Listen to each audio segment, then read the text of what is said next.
Hello mga lovely bakers! Let's do 120 cupcakes for a fashion event. So ayan na nga ako, naka-gym outfit. Ay, labanan ba ito? For the go! Preparation? Ayan na nga ang ating cupcakes. By the way, it will be a vanilla cupcakes. Ito na ang ating mga boxes. Pine-prepare ko na sila. 10 boxes yan for 10 dozens of cupcakes. This is my favorite part, decorating time. So let's spread the boxes at ilagay ang ating mga vanilla cupcakes. So mga bakers, preparation is the key.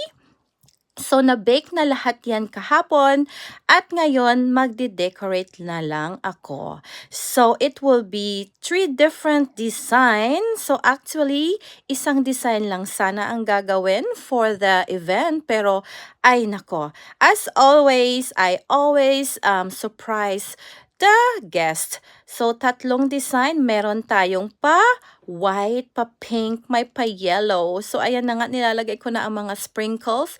Sprinkles is the key, guys. At i-zoom in ang pagde-decorate. Ayan, meron tayong pa-flowers. Ayan, it's so pretty. Sprinkles na marami para bongga ang ating cupcakes. Here we go! Thanks for watching!